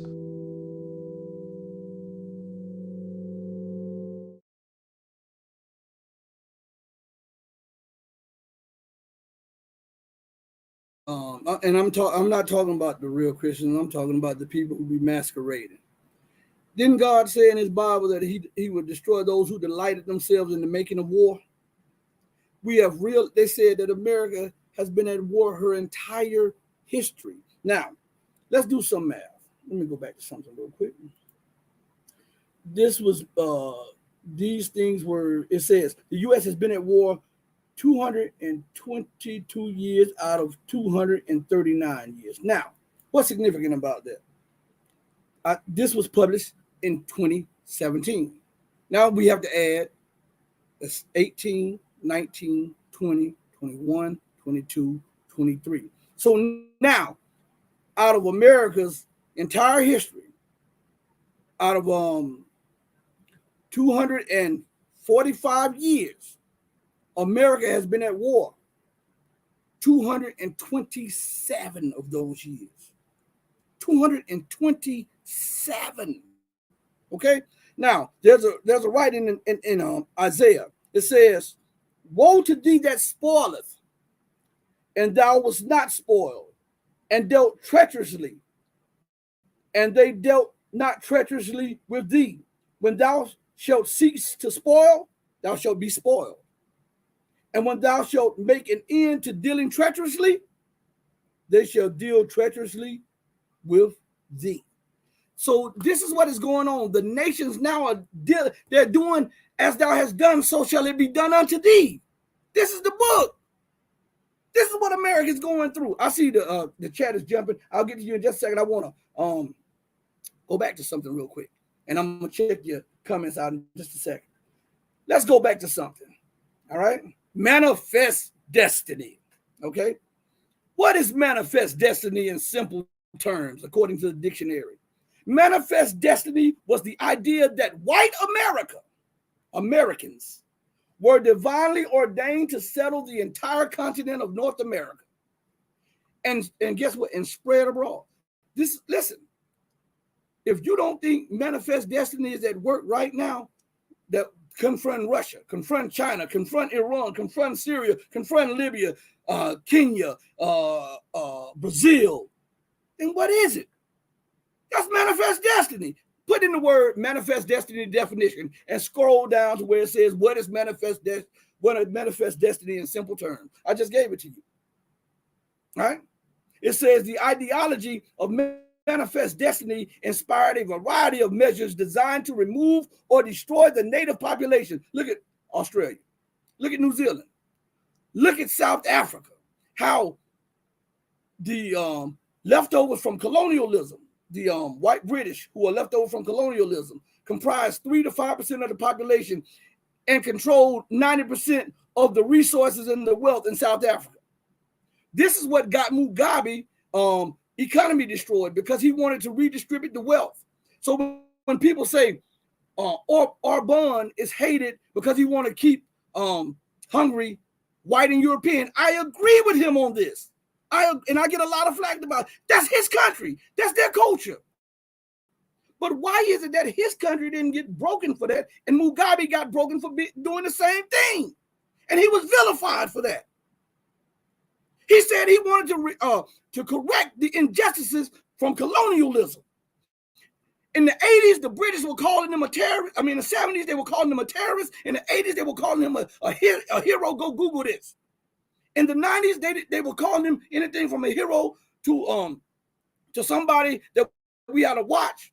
And in the 2000s, they called him a dictator and a tyrant. Because he wanted to reallocate the wealth of that nation to the indigenous people of that nation.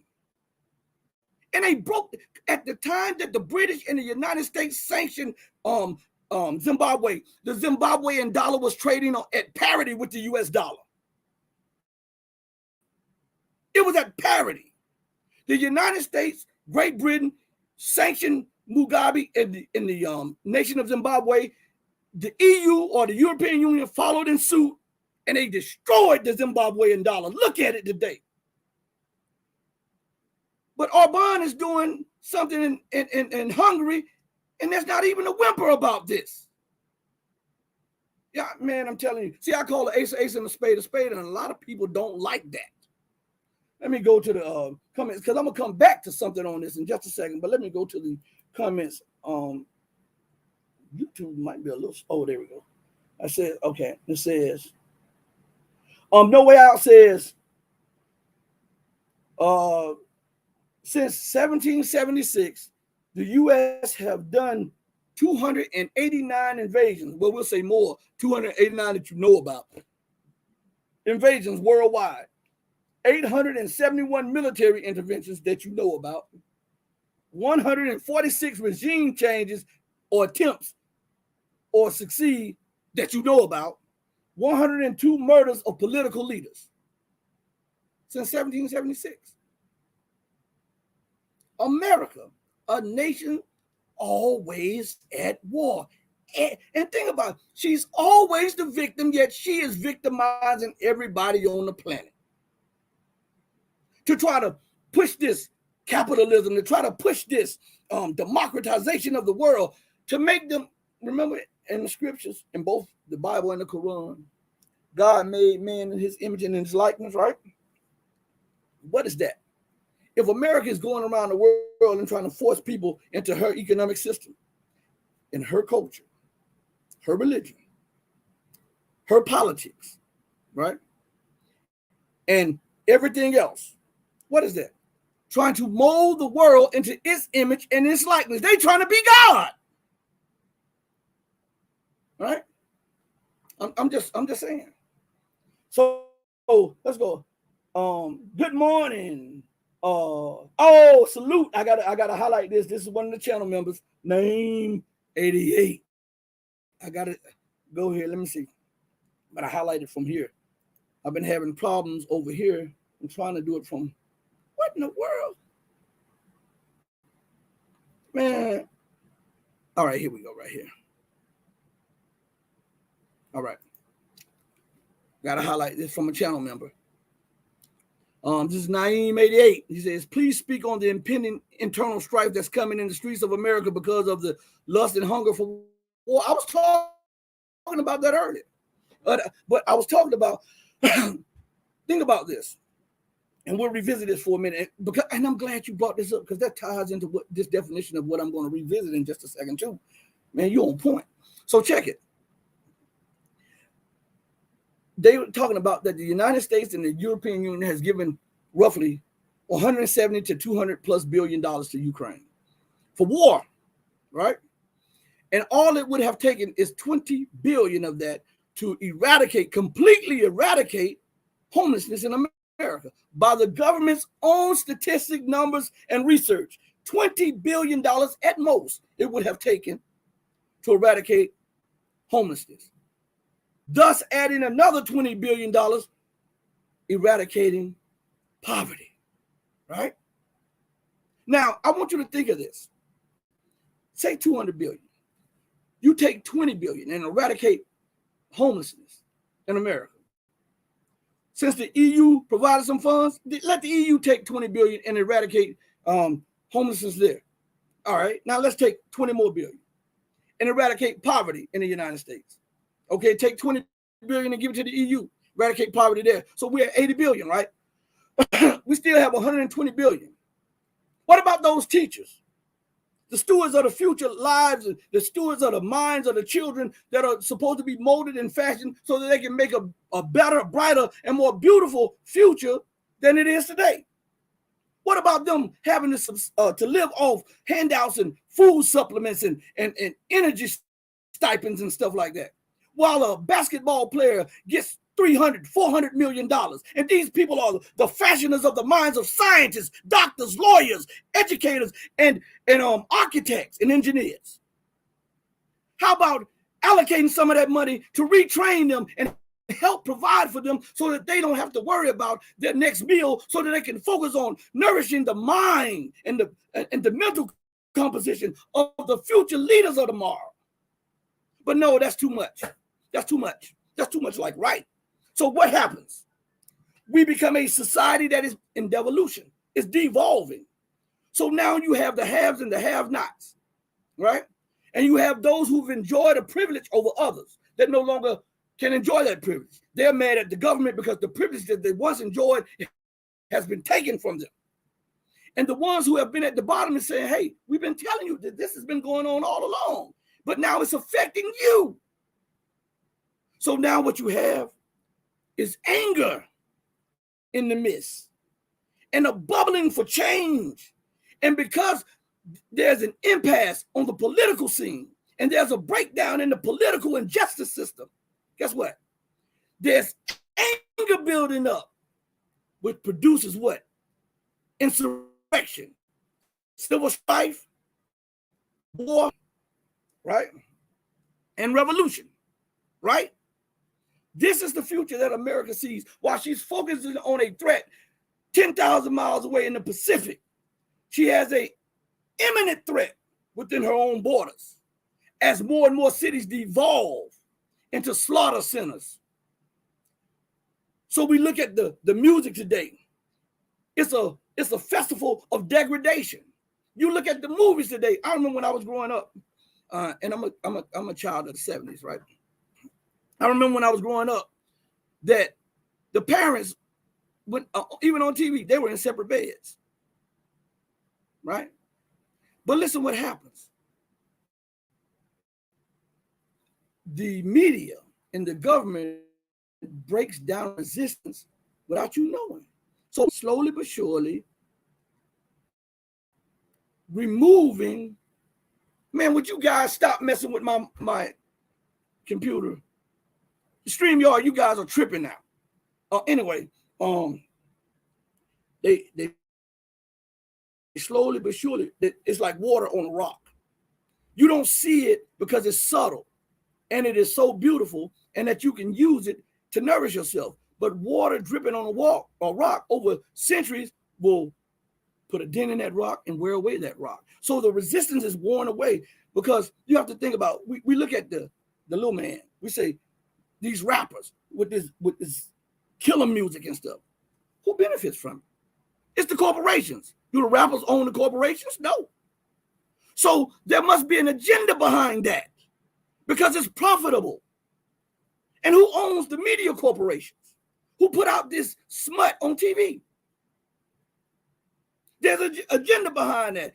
And it is about the almighty currency of being rich at the expense of ethics and morality.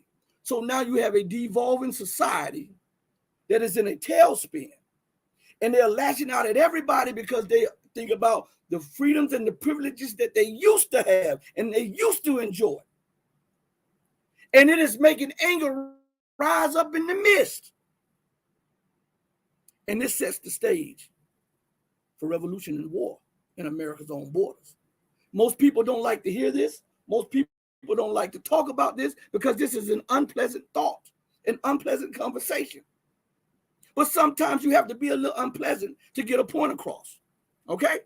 Now, so again, let's address some things, because we're on this subject. You ask, and you are a channel member. This has everything to do with the rules-based order, because the rules-based order is a order of degradation of morality and ethics. And they're trying to force upon you madness. And if you don't agree with the madness, they label you as out of time. Oh, that person is out of step with reality, because you don't accept this agenda that they're pushing. Okay, man, let me tell you, there's an agenda on both sides of the aisle. There's an agenda on both sides of the paradigm that's taking place in America. All right, and so I'm telling you, listen, because I have no horses in the race. I'm apolitical. I have no horses in the race. Because I refuse to get involved in a system that is corrupt to the core. And I've seen, see with me, if I see, say for instance, if I see alcohol did this to my uncle, or alcohol, I'm just using this as an example. This is not something just to take home with. If I see alcohol has destroyed my uncle, alcohol has destroyed my cousins, alcohol has destroyed my great aunt, and blah, blah, blah. And I'm just giving you don't have to beat me over the head to stay away from it. I've seen the line of destruction, right? And each one that said that they could overcome it, and it was just used to make them have fun. I've seen the effects of that. So you don't have to beat me over the head if crack destroyed my uncle, or crack destroyed my sister, or crack destroyed my cousin. You don't have to beat me over the head to stay away from it. So we look at all of these politicians who talk this good game, and how they'll change the system, and how they'll do this and how they'll do that. And once in the system, they don't change the system changes them. You don't have to beat me across the head to stay away from the system. Because if the system is corrupt to the core, then guess what'll happen to you? It'll corrupt your core. There must be a fundamental change from the core of the system. Meaning the people who benefit from the system must be removed from the system, and the system itself must be removed. You can't remove the system and leave the people, because they still have that idea. Think about this. In the midst of America collapsing economically, politically, and geopolitically, she's still trying to force feed her way of governance, her way of economics and commerce on the rest of the world. And we see that it's lacking now. All of the smoke and mirror is gone now. And the world is looking and saying, oh man, this is what I aspire to. No, sir. So now America is pulling out the gun to try to force feed you her political system, her cultural system, her educational system, all right, and her politics. You don't have, man, I'm staying away from that. And the rest of the world is doing that. The rest of the world is doing that. That's why you have a break for the BRICS, a break for the Global South, a break for Latin America, a break for Africa, a break for the Eurasian Economic Union, a break for the ASEAN grouping, a break for the West Asian Economic Union, a break for the Middle Eastern Economic Union. This stuff does not happen in voids. It's the reality of it. Let's see. While I'm talking to you, let's see. Name says. Let's see if I can go down. Real Truth Talk is in the building, my boy. Juan, what's up, man? Let's see. U.S. is on the edge of civil war. Yes, let me put this up here real quick. Oh yeah, let me highlight this one first, because this is something. This is the point I was getting to earlier. Oh man, come on, stop doing this. Let me tell you all again. StreamYard is messing with my dashboard over here. YouTube is not messing with my dashboard over there. StreamYard is messing with it over here. So let's see. All right, here we go. Let's see if we can highlight this. No Way Out says that's right. I remember in the 80s, the so-called Bin Laden, they so-called Bin Laden a hero. Biden did shake his hands and tap him on his shoulder. Later, to call him a terrorist. That's right. What happened? Dick Cheney called Rumsfeld called Saddam Hussein a tyrant and a murderer. Right? Go Google this. Go to YouTube and pull up the video where Donald Rumsfeld was in Baghdad presenting a sword to Saddam Hussein. Google that. Google it. Today's heroes are tomorrow's tyrants. But America's never tyrant. She's always heroic. Man, if you don't get away with this mess. See, and this gives the bad name. See, because listen, you are judged by who represents you. And the world is tired of America. They're tired of the elite of America. They're tired of the system. They're tired of it. So they're moving away from it. All right. Look, let's see. No Way Out says all medias are held by 5 people, 5 corporations. That's right. That's right. So when they say a Russian state-owned media, run media, Chinese state-run media, what about MSNBC? What about PBS? What about ABC?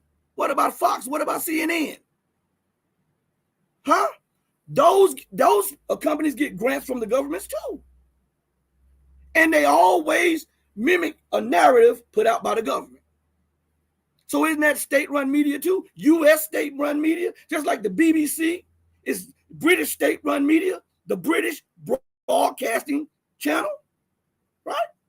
Man, it says No Way Out says the world rules-based order is the rules corporations have put up to maximize their profits at the cost of the world's population. I could not have said that more beautifully than that. That's right.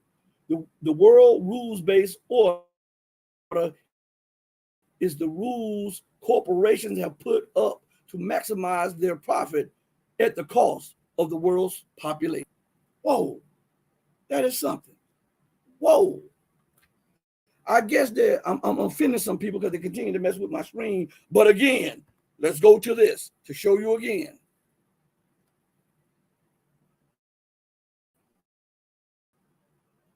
Excellent internet connection. Excellent internet connection. For those of you who can't see, excellent internet connection. So it's not me. All right. Now, it says, again, for those of you who are joining us, remember, Larry Johnson, Thursday. Then thereafter, matter of fact, while I'm talking to y'all, let me check something real quick. All right. So I'll know if you, let me see something real quick. This is for you guys, so give me a second. All right.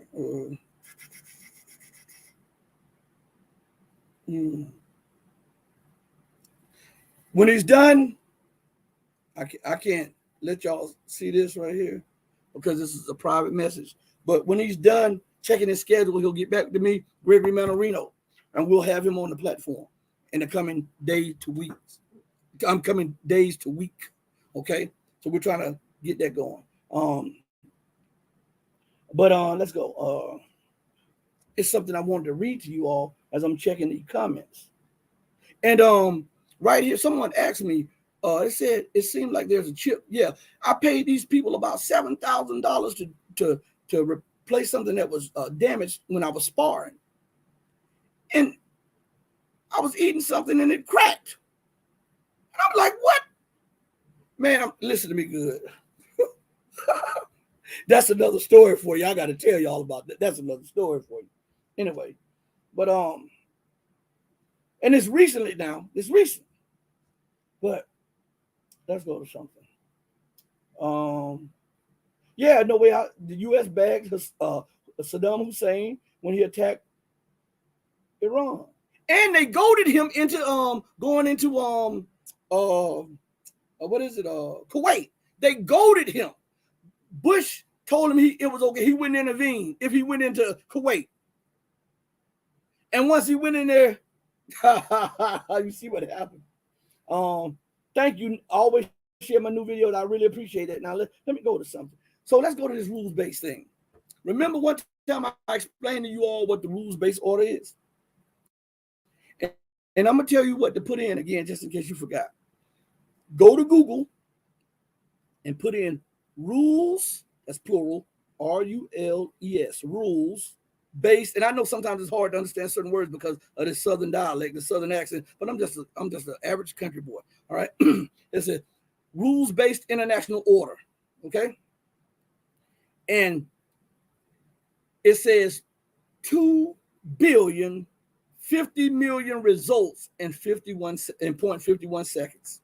And up here it says, in international relations, the Liberal International Order, or LIO, also known as the Rules-Based International Order, RBIO, or the Rules-Based Order, RBO, describes a set of global, rule-based, structured relationships based on political liberalism. So not liberal is not for you. Economic liberalism, you're not liberal, it's not for you. And liberal internationalism. All right. But to go further, you scroll down, right? And it says people also ask, and the first question is, what is the rules-based international order? You skip by that one and you go to the next one. It says, what is the difference between rules-based international order and international law? That's what you should know right there. What is the difference? Because America keeps trumpeting this international system that she talks about. Remember, what did she say in the Al Jazeera interview? Let's go up a little bit. Let me go back to that. It says right here, the United States says China's actions threaten the rules-based order that maintains global stability. That's what it says, right? Now, we're going to find out exactly what America is saying in code words to you, because she likes to talk in code words to you so that she can exploit your ignorance. I didn't say you were dumb. I said you were ignorant of the reality of what is being spoken to you, okay? That's the difference. So listen. According to the dictionary, of the definition, what is the difference between rules-based international order and international law? Because those are two different things. In short, the RBO, or rules-based order, makes no attempt to proclaim a legal order. So her order is illegal according to this now, because she makes no attempt to proclaim a legal order. So if she's not proclaiming a legal order, what is the opposite of legal? Illegal, right? With defined rules. So she doesn't have any defined rules. That's what Russia kept saying. This rules-based order. What is the rule? What are the rules? You make them up as you go. That's what China said. That's what Iran said. That's what Venezuela said. That's what South Africa said. It says, in short, the RBO makes no attempt to proclaim a legal order with defined rules and lawmaking and dispute settlement procedures. So they don't They don't do this. They make it up as they go. It says the RBO is something other than international law. It's not international law. So why are you trying to uphold it? It's something other than it. And what is that something? It is something, a contraption or of American and Western colonialism, racism, and fascism. Okay? And it says it is an alternative regime outside of the discipline of international law, which inevitably challenges and threatens international law, according to the definition. So America's rules-based order is illegal, does not have any defined rules or procedures or settlement procedures for dispute, and it is an alternative regime, not government, not system, that is viable, but regime that operates outside the discipline of international law. And this is what this is the killer right here, which inevitably challenges and threatens international law. So when America starts talking to you about international law, the rules-based order is the very antithesis to rule the international law. Think about that. You never had it to you like that, did you? You never had it put to you like that. I know it'll make you mad. I know it'll make you mad, but it's all good. Listen, we've been streaming 2 hours. I've had your time for 2 hours. I'm not gonna push it any longer. I want you to come back tomorrow. If we don't, I'm gonna try to put the schedule the show for tonight. Oh, hold on, I just got a message from him. Hold on one second. Boom! 11 a.m. This is Larry. He just hit me up. 11 a.m. Hold on one second. Yes, sir. Yes, sir. Let me reply. It's a go. Let's see. Oh, where is it? I'll go. I'll schedule it. All right. That's Larry right there. Something just told me to look down. But that's Larry. He said it'll be 11 a.m. Eastern, which is 10 a.m. my time, which is Central Time. We'll have Larry on Thursday. All right. Hold on. It's a message up here before. Let's see. Let me go down. Be blessed. Hey, be blessed. You know what? We'll talk later on this week, okay? I'm talking to Real True Talk. My man Juan. But anyway, Larry will be on 10 a.m. Central, 11 a.m. Eastern Time Thursday, and then from there, hopefully, we'll be me and Greg will be in settle a date and a time for him to come on the show. All right. I told you I'm working hard to give you guys the truth, the unadulterated truth, with all the facts behind it. So even if you disagree with me, you can't say I'm lying or misrepresenting the truth.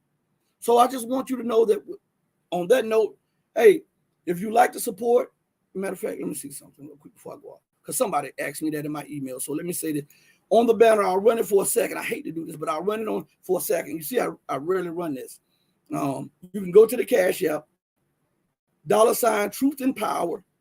That's Truth, TRUTH, the letter N, and the word power. And you can Cash App, or you can go to Buy Me a Coffee, or you can go to PayPal if you like to do it. If you like to send what is, I don't even do this stuff. So what is it? Super chat. You can do that on Super Things. Man, I tell you, I do this out of love. But I appreciate every penny that you guys donate to me. I really appreciate that. If you can't donate, share the message, because that's really what it's about. It's about getting this truth out to the people, because there's so many people's lives that are at stake with this here. Okay. So I want to say this in closing. Man, listen, you will be judged by how you judge others, how you deal with others. Do better if you know better. Treat better if you want to be treated better. I love you if you love the truth, but know that the true and living God will always love you better. Until we next speak again, stay strong, stay true, but above all things, stay righteous, because righteousness is the only thing that will get you out of here. You better make sure you're 50%, 51% right to try to get out of this madness, because it's going to be hell to pay after this economy collapse and the world turn against the West and their brutality. I go out the same way I come in. Hey, mama, your baby boy loves you more than life, everybody. Deuces, I love you all. Peace. I'm out of here.